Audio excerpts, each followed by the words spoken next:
ATM को टंका उठाइबाकू जाउथिले जानि रखंतु एही खबरटी। तेबे बदली जाइछि संपूर्ण नियम। आर्थिक ठकेई दिनकू दिन वृद्धि पाउछि। ग्राहकंको ठारू टंका लुटिबा पई ह्याकर माने विभिन्न उपाय आपणाउछंती।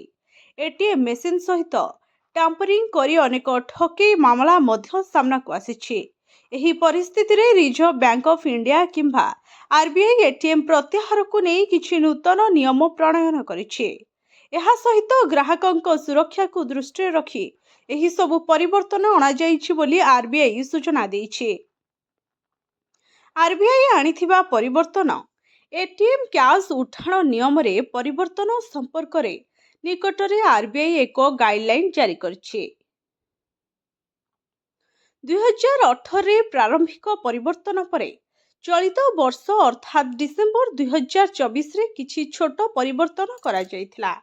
एही छोट परिवर्तन गुड़िक मुख्यतः ग्राहकों को सुरक्षा करिबा और एटीएम ठकेईर घटना को रोकिबा पई उद्दिष्ट। अनेक थर देखा जाए जे ग्राहक माने एटीएम मेसिन नु टंका उठाइबा को जानती एवं कोनोसी भूल जोगु विलंबरे टंका बाहरी थाए।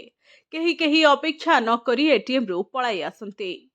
फल स्वरूप टंका भूल लोकंक हाथ को जीवार आशंका रहुछि। किंतु नूतन नियम आसिछि। फल स्वरूप जदि ग्राहक एटीएम रु टंका उठाइबा समय रे टंका न नियंती तेबे टंका 30 सेकेंड मध्यरे स्वयंचालित भावरे मेसिन को फेरिजिबो। सही टंका प्रत्याहार हेबा परे मध्य ग्राहकंक बैंक अकाउंट रे जमा हेबो। नूतन नियम हेतु ग्राहकंक पाई लाभ। निकटरे एटीएम मेसिन नु टंका उठाइबा बेले किछि ठकेई मामला सामना को आछि। वास्तव में केतेक ठक माने एटीएम मेसिन नु टंका चोरी करछंती, जेउथि पई आरबीआई एही नुआ नियम बा परिवर्तन आनिछि। Bureau report HTV Odia.